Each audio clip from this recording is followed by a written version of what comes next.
Veamos otro ejemplo, Quebec, en Canadá. Aquí se dio un proceso sin una orientación dominante de cúspide hacia abajo. Desde mediados de los 90 del siglo pasado, procesos de capacitación sobre el enfoque de competencias se desarrollaron. Y en las asignaturas propiamente disciplinarias se trabajó a nivel regional.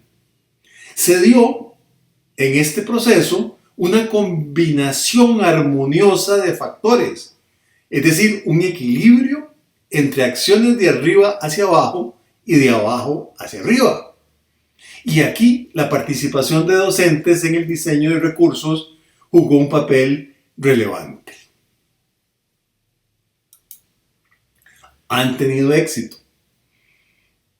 ¿Cuál es la lección? Bueno, en primer lugar, que debe haber un equilibrio de orientaciones y de constructos generales y específicos disciplinares. Una segunda, las reformas, sobre todo que tengan cierta profundidad, deben concebirse como procesos de largo plazo. Veamos otro ejemplo diferente, Dinamarca. Había un proyecto que se llamó el proyecto COM, con énfasis en las competencias. Uno de sus principales líderes era Mogens Nis, muy conocido en la comunidad matemática y de educación matemática. De hecho, sus trabajos y los resultados de este proyecto fueron sustrato del enfoque de PISA.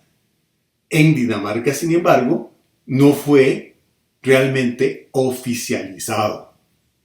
Fue incluido en los planes gubernamentales, por ejemplo, en los propósitos globales del currículo, pero no ingresó en la evaluación nacional que es decisiva en ese país.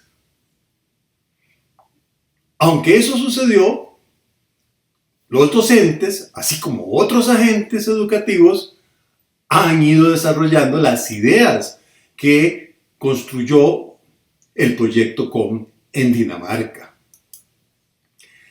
¿Qué podemos decir? Que se trató de un resultado a medias. Lecciones.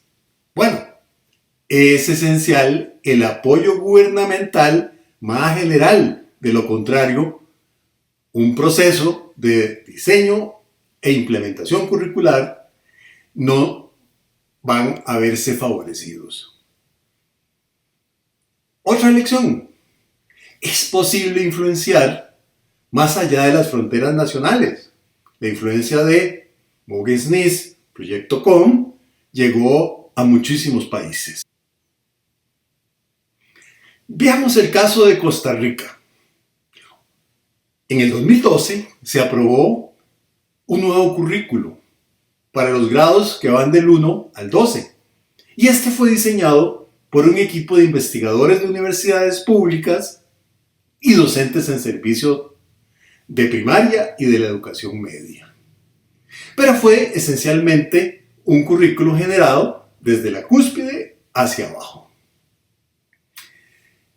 Es interesante señalar que este equipo asumió el diseño del currículo como un primer paso para una reforma más amplia que requería siempre acciones de implementación, capacitaciones, materiales y diversas estrategias en diversos plazos. Es decir, el diseño visto como una fase de la implementación y no como suele suceder, que se hace un diseño como in vitro y después se ve cómo se implementa de alguna manera. La reforma sigue avanzando, solo que lenta y desigualmente en ese país. Pero bien, ¿cuáles son las lecciones? Primero, concebir el currículo como parte de su implementación es crucial. En segundo lugar, es interesante enfatizar que hubo continuidad de los gestores y redactores del currículo con quienes implementan o orientan ese proceso de implementación. Finalmente, otra lección interesante que tiene que ver con los tiempos políticos. Porque en Costa Rica el equipo que logró diseñar y que ha sido fundamental para implementar este currículo aprovechó una ventana política que se le abrió. Se le dio la oportunidad de hacer estos cambios y la aprovechó. Pero para hacerlo bien y con éxito, tuvo que adaptar algunos elementos, acciones, perspectivas a esa ventana que le permitía avanzar dentro de una perspectiva más amplia.